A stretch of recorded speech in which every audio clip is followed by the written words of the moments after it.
नहीं हो रहा टॉपिक। तो नेक्स्ट टॉपिक जो इम्पोर्टेंट वाला है वो है सरफेस टेंशन। कुछ मिस हो रहा है शायद।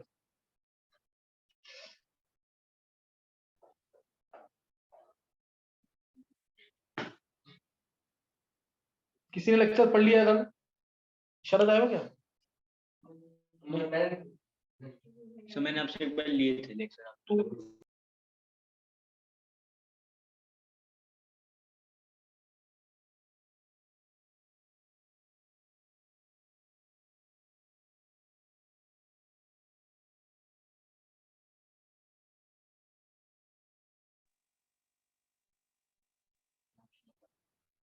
सिर्फ टॉपिक का नाम। मैं अदरवाइज सरफेस टेंशन स्टार्ट करूं। वेपर प्रेशर के बाद ये सीधी सरफेस टेंशन ही है वेपर प्रेशर के बाद।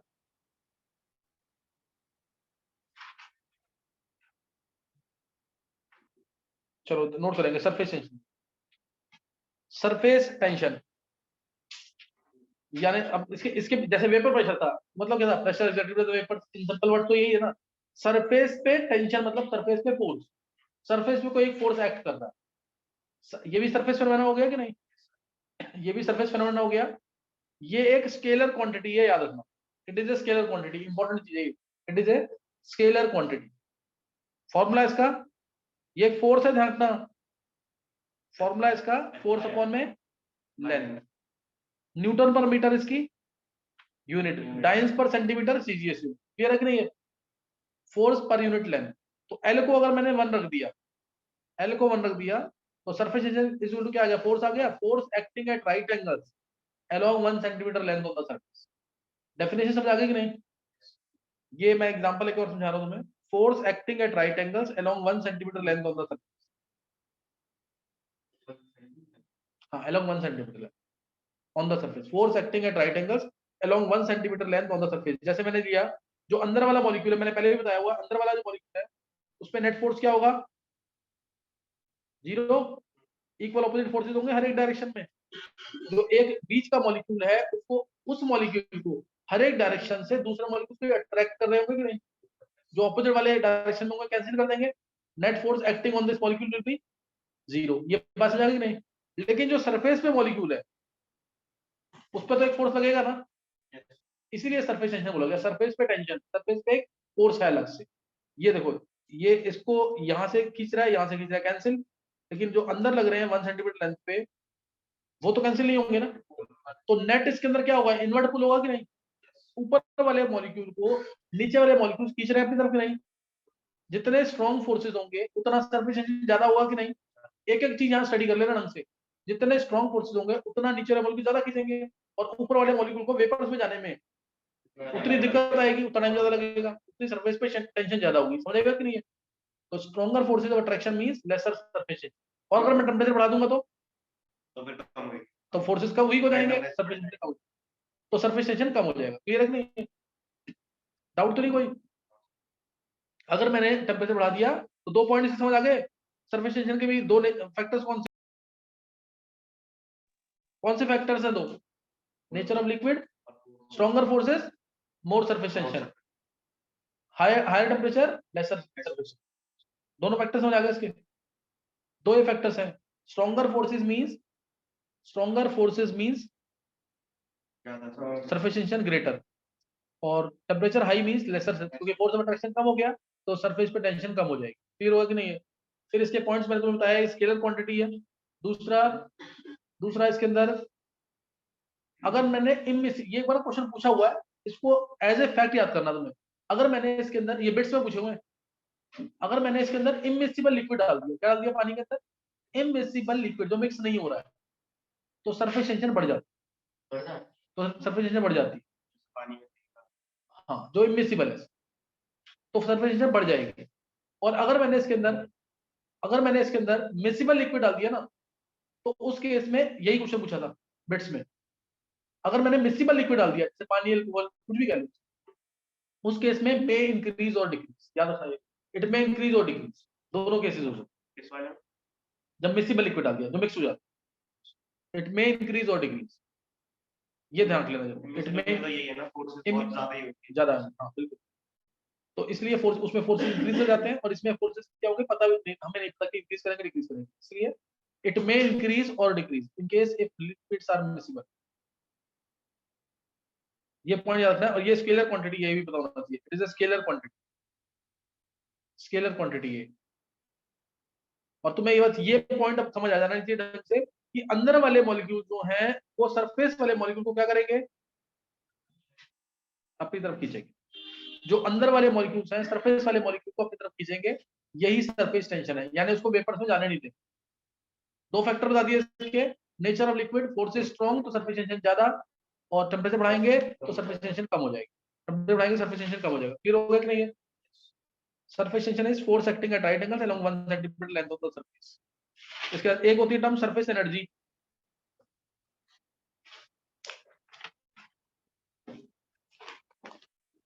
ये क्या है? सरफेस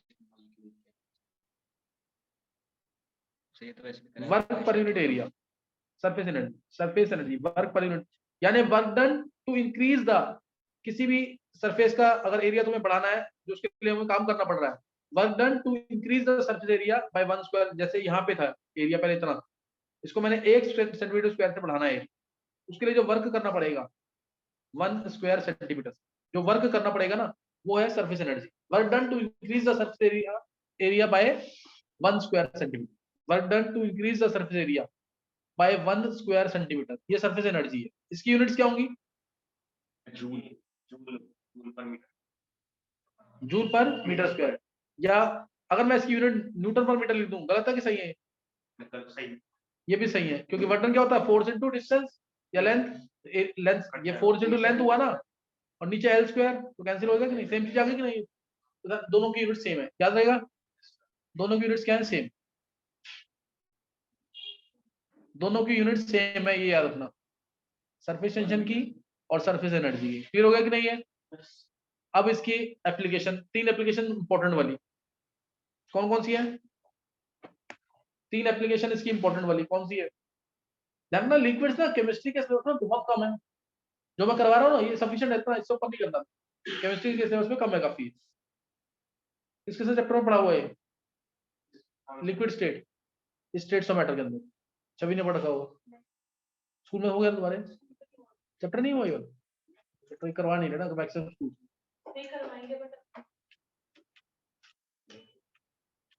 और कहीं हुआ किसी के? सिर्फ फिजिक्स में पढ़ा था।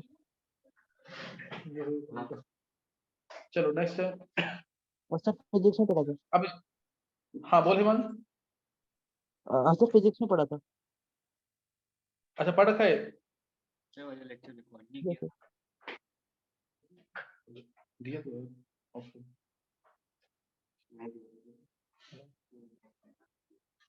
देखो अब इसके अंदर 3 इसकी application, first application spherical shape of rain drops,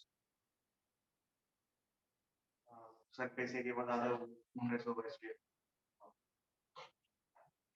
rain drops, falling rain drop they have spherical shape, falling rain drops have spherical shape. Reason क्या होगा इसका? क्योंकि जैसे ही ड्रॉप नीचे गिरेगी जो अंदर के मॉलिक्यूल्स होंगे वो बाहर वाले मॉलिक्यूल्स को क्या करेंगे, इनवर्ट पुल लगाएंगे कि नहीं, due to invert pull by the inner molecule, due to invert pull by the molecules, अंदर की तरफ खींचेंगे कि नहीं बाहर वाले मॉलिक्यूल्स को। तो फॉर ए गिवन वॉल्यूम, किसी भी वॉल्यूम के लिए सबसे कम सरफेस एरिया किसका होता है, स्फीयर का, इसलिए स्फेरिकल शेप आ जाएगी। समझ आएगी कि नहीं? For a given volume sphere is the minimum surface area, so due to inward pull by the molecules, that is due to the property of surface tension, falling drops have spherical shape। एक word में falling drops have spherical shape due to surface tension, due to inward pull by the molecules, inward pull by the molecules, and for a given volume sphere has the minimum surface area, for a given volume sphere has the minimum surface area।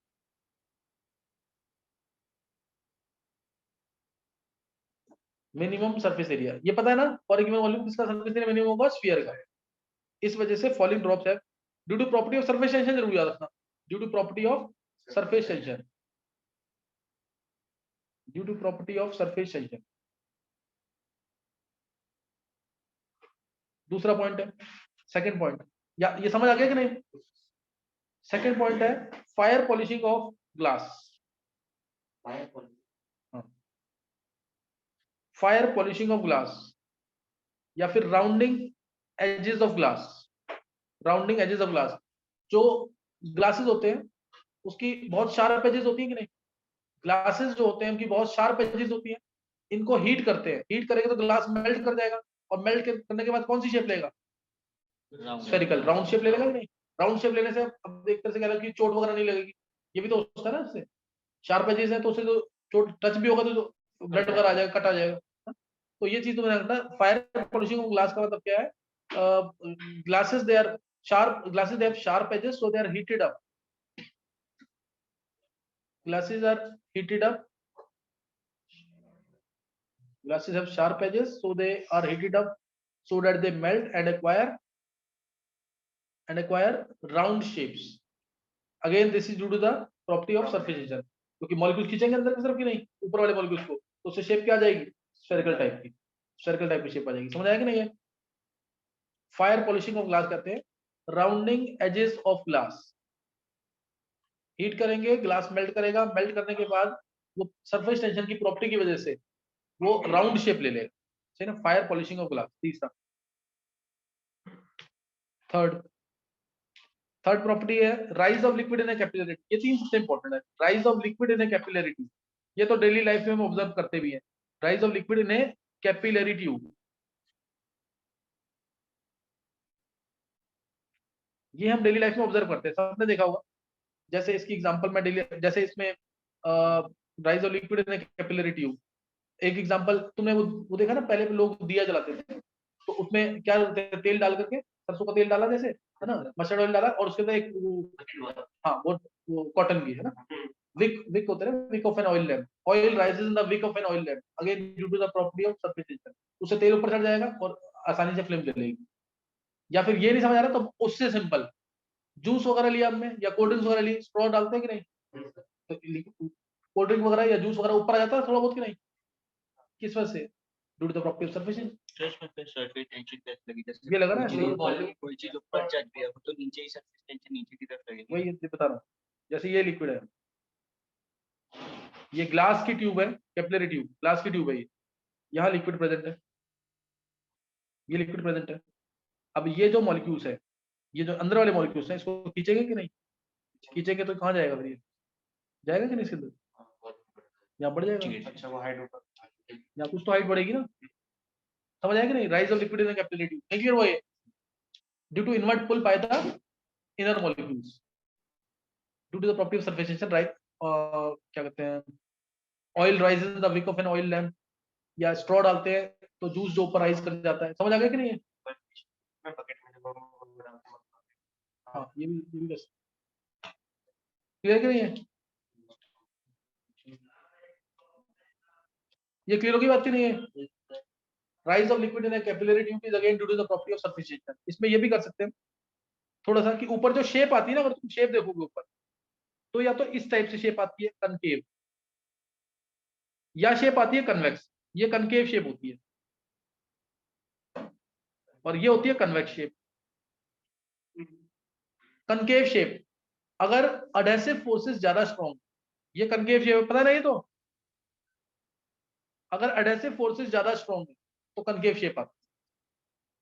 जैसे अगर यहाँ पे ना, ये जो मैंने डाला liquid, ये पानी होता, अगर यहाँ पे लिक्विड डाला ना, ये पानी है, अगर ये पानी है पूरा, तो पानी है, पानी के ग्लास के साथ फोर्सेस ज्यादा स्ट्रॉन्ग होते हैं as compare to between water and water.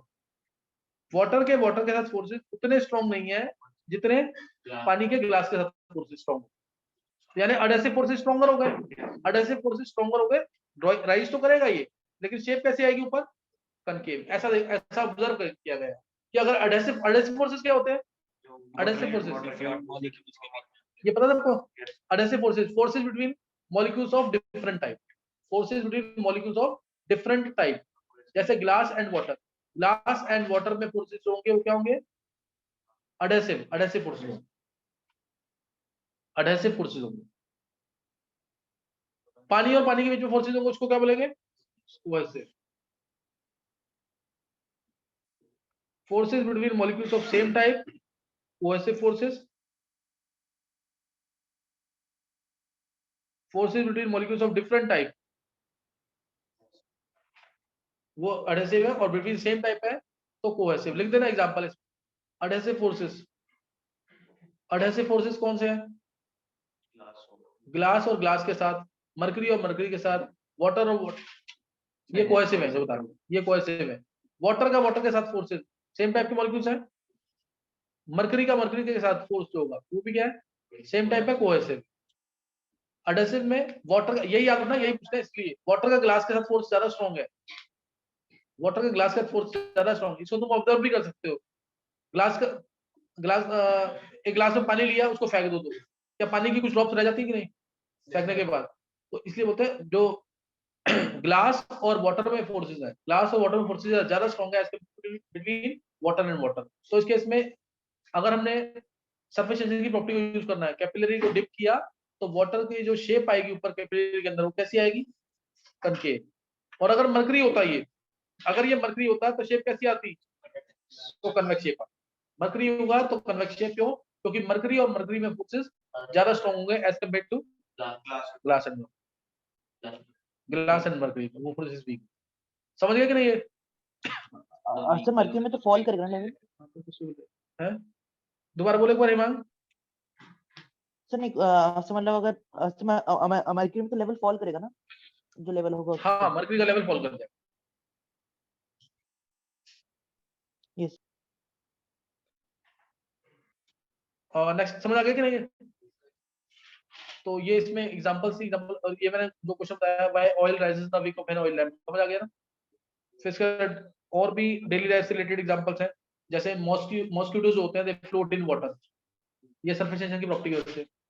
ये सरफेस, और भी एग्जांपल्स इसके, जैसे एक तुमने वो लिया ना, एक एक्सपेरिमेंट करने को देते हैं, मैंने एक वायर ली, उसको ऐसे स्क्वायर की शेप में मोड़ दिया, इसको सोप के फिल्म में डिप किया, सोप के पानी में डिप किया, तो यहाँ बबल्स ही आ जाएगी. इसमें एक थ्रेड डाल दो, इसमें थ्रेड डाल देंगे, यहाँ पे सोप की फिल्म में पहले डिप कर दिया मैंने, और उसके बाद मैंने इसके अंदर क्या डाल दिया, एक थ्रेड डाल दिया. तो ऐसे ये उल्टी सीधी शेप ले लेगा, ये उल्टी सीधी शेप ले लेगा.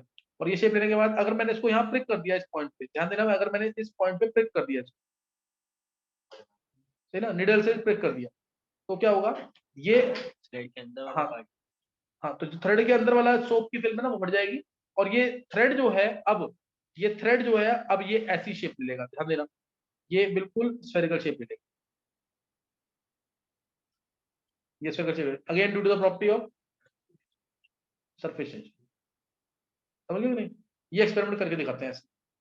ये हो गया. फिर इसके अलावा पिन का बताता है, पिन को लिया मैंने पानी में, अगर उसको डुबाया तो फिर क्या हो जाएगा, वो सिंक कर जाएगी. लेकिन अगर मैंने टिश्यू पेपर के ऊपर रख के बहुत धीरे से रखा तो फ्लोट करेगी. और फिर मैंने उस जो टिश्यू पेपर है उसको मैंने रिमूव कर दिया, वो फ्लोट करेगी due to the property of surface tension. तो वो फ्लोट करेगी. तो ये सारे एग्जांपल्स हैं सरफेस टेंशन से रिलेटेड. ये खत्म हो गया यहाँ पे. और कुछ मैंने फैक्टर्स फैक्टर बता दिया ना, नेचर ऑफ लिक्विड और टेम्परेचर बढ़ाएंगे तो सरफेस टेंशन क्या हो जाएगा, कम हो जाएगा. ये खत्म हो गया. नेक्स्ट टॉपिक है इसके अंदर, नेक्स्ट और लास्ट टॉपिक, अगर कुछ मिस नहीं हुआ तो, विस्कोसिटी.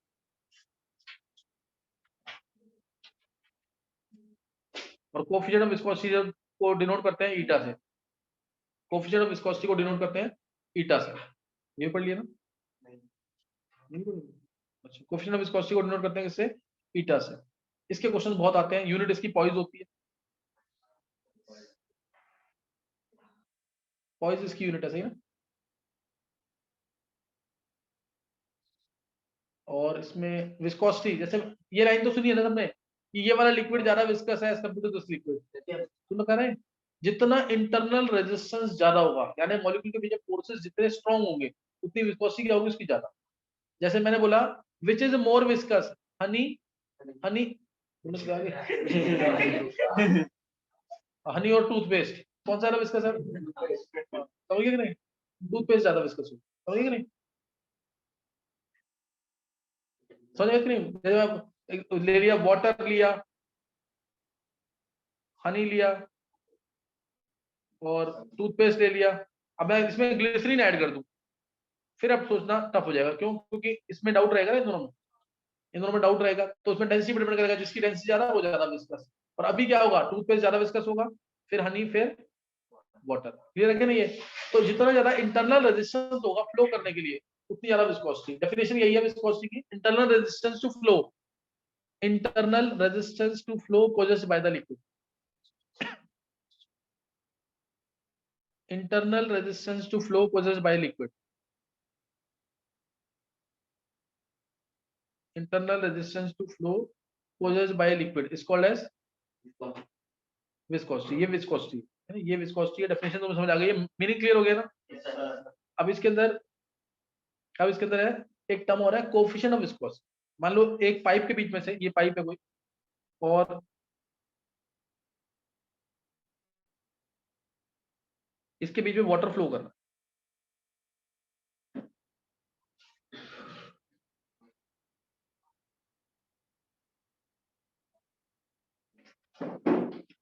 इधर वाटर फ्लो कर रहा है। तो जो भी लेयर, ये मैंने डिफरेंट लेयर्स में एज्यूम किया है, सही ना? वाटर जो फ्लो कर रहा है उसको डिफरेंट लेयर्स में माना। तो जो लेयर वॉल से टच में होगी पाइप के साथ, उसकी स्पीड क्या होगी? उसकी स्पीड जो टच में बिल्कुल होगी उसकी, जैसे ये है, मान लो ये जो बिल्कुल टच में है, इसकी स्पीड क्या होगी? 0, बहुत ही कम होगी स्पीड। उसके बाद जो स्पीड होती जाएंगी, हाँ, जैसे जैसे आगे लेयर में मूव करेंगे वो बढ़ती जाएंगी स्पीड, टिल इट बिकम्स, ये सेंटर का मान लेते layer, till it becomes maximum at the centre. उसके बाद फिर स्पीड क्या होती जाएगी? कम होती जाएगी, कम होती जाएगी। समझ आ रहा है कि नहीं? समझ आ गया कि नहीं है? तो ये स्पीड कहाँ पे मैक्सिमम होती है? सेंटर में, सेंटर में मैक्सिमम होगी, क्योंकि इसमें कोई फ्रिक्शन नहीं लग रहा है, कोई भी फोर्स ऑफ फ्रिक्शन नहीं लग रहा है। अब इसमें जो डिस्टेंस बिटवीन लेयर्स है ना, डिस्टेंस बिटवीन लेयर्स, उसको मानते हैं dx। डिस्टेंस बिटवीन लेयर्स को क्या मानते हैं? dx। और वेलोसिटी जो बढ़ रही है, पहले v, फिर बढ़ गई, फिर बढ़ गई, तो जो डिफरेंस ऑफ वेलोसिटी है वो dv। dv समझ गए कि नहीं? नहीं समझ आई बात ये?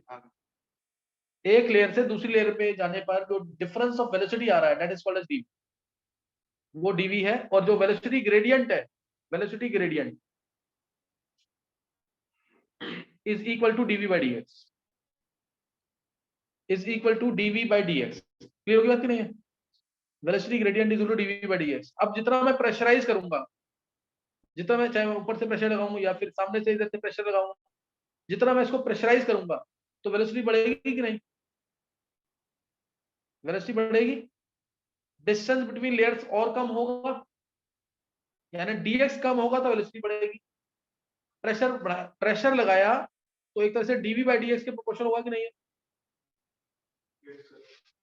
इसमें डाउट तो नहीं किसी को? प्रेशर बढ़ा रहे हैं अगर हम, तो वेलोसिटी बढ़ रही है ना, डिफरेंस ऑफ वेलोसिटी इंक्रीज करता है। और dx क्या होता है? कम होता है। प्रेशर बढ़ाने से dx कम होगा कि नहीं? dx कम होगा, वेलोसिटी बढ़ेगी, डिफरेंस ऑफ वेलोसिटी बढ़ेगा, इसलिए pressure directly proportional to dv by dx आएगा। ये पॉइंट समझ आ गया ना? प्रेशर होता है force by area, proportional to dv by dx।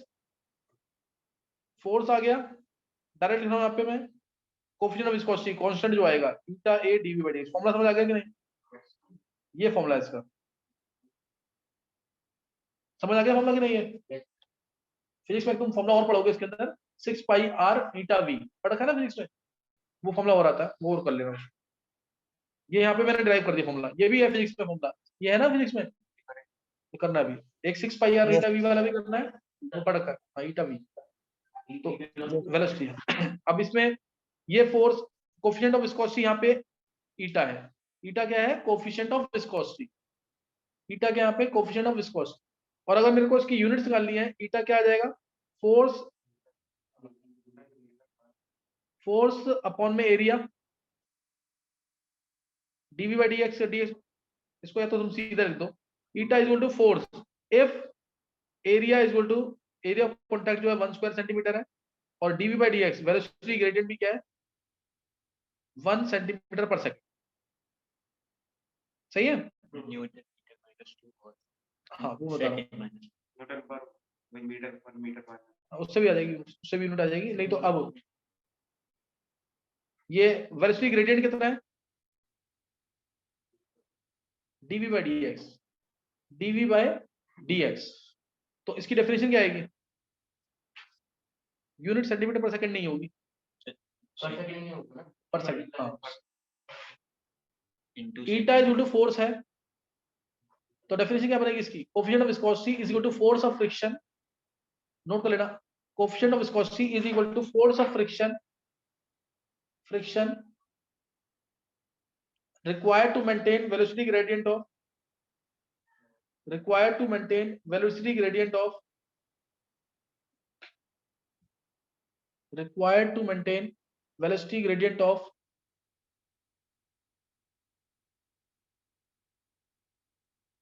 required to maintain velocity gradient of, required to maintain unity velocity gradient, required to maintain unity velocity gradient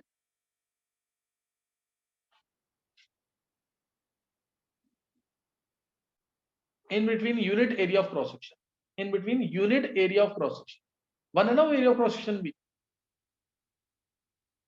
in between unit area of cross section। फिर होगा कि नहीं?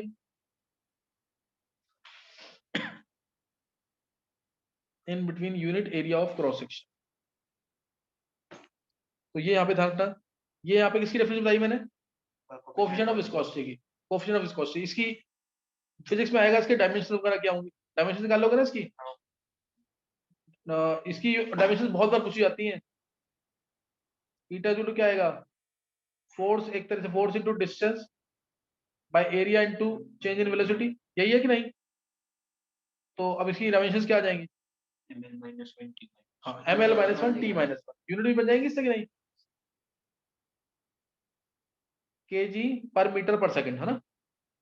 ml minus 1 t minus 1, dimensions of coefficient of viscosity. Clear हो गया कि नहीं है? और इसमें भी फैक्टर्स अफेक्टिंग क्या आएंगे?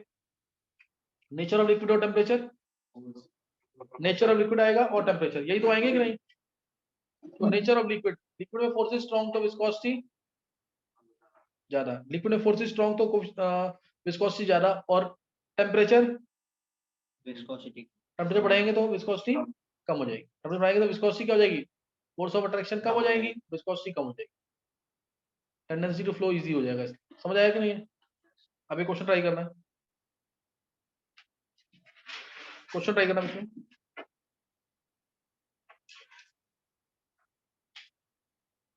क्वेश्चन है एक तो इफेक्ट ऑफ टेम्परेचर, ये सबसे ज्यादा पूछा जाता है। ऑन ए लिखना तुम,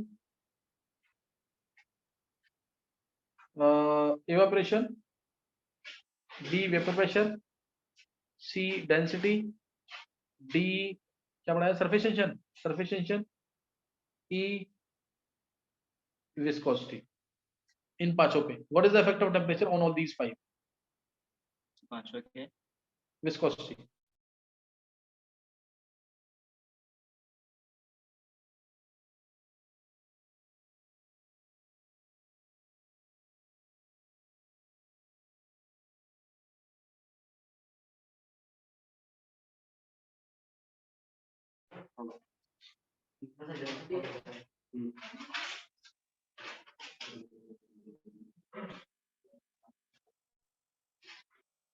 हाँ कर लिया ना? बताओ क्या होगा? टेम्परेचर बढ़ाने से टेम्परेचर बढ़ेगा तो इवेपोरेशन बढ़ जाएगा, वेपरेशन बढ़ जाएगा, डेंसिटी कम हो जाएगा, वॉल्यूम बढ़ेगा तो density come, density mass by volume होती है, टेम्परेचर बढ़ाने से वॉल्यूम बढ़ेगा तो डेंसिटी क्या हो जाएगी? कम हो जाएगी, सरफेस टेंशन कम हो जाएगा, ये डिक्रीज कर जाएगा, ये डिक्रीज कर जाएगा, ये भी डिक्रीज, वेपरेशन बढ़ेगा, इवेपोरेशन बढ़ेगा टेम्परेचर बढ़ाने से। फिर होगी कि नहीं? उसके बाद एक मैंने शायद टीआई ने तुम्हें नहीं बताया, इन्वर्जन टेम्परेचर। नोट कर लेना, इन्वर्जन टेम्परेचर ये कैसा टेम्परेचर होता है? जब गैस के ऊपर ना तो हीटिंग इफेक्ट होता है ना कूलिंग इफेक्ट होता है, when expanded adiabatically, temperature at which gas shows neither heating effect nor cooling effect, neither heating effect nor cooling effect,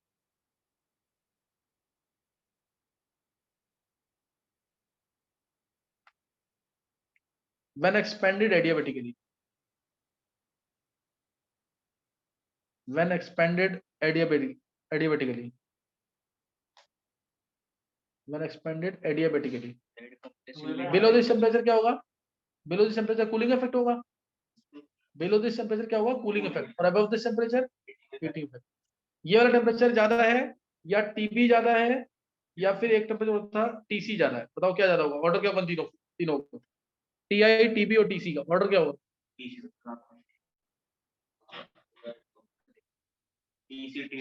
TB, TC, TI. सबसे ज्यादा टीबी, टीबी, टीआई नहीं है सबसे ज्यादा। टीआई 2A/RB है, टीबी A/RB था। नहीं आ रहा यार, कैसे कर रहे हो तुम? और टीसी क्या था? 8A/27RB। सबसे कम है कि नहीं? तीनों नहीं समझाया कैसे कंपेयर किया? टीआई सबसे ज्यादा क्योंकि 2A/RB है, टीबी था A/RB और टीसी क्या था? 8A/27RB। क्लियर है कि नहीं है? नेक्स्ट, बस अब उसके अलावा तो कुछ है नहीं इसमें ज्यादा। एक गुल्डबर्ग रूल लिख लो। किसका? 2A/RB खत्म हो गया। गुल्डबर्ग रूल क्या कहता है?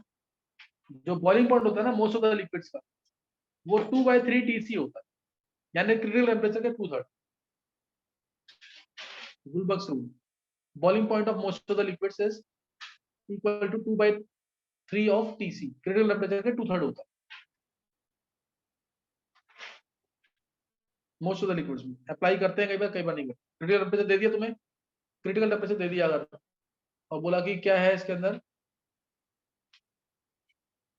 जैसे 100 डिग्री सेल्सियस अगर है बॉइलिंग पॉइंट, तो क्रिटिकल टेम्परेचर अगर 100 डिग्री सेल्सियस है तो बॉइलिंग पॉइंट क्या होगा? 2/3 है, 67 डिग्री सेल्सियस। और एक है ट्रॉटन्स रूल।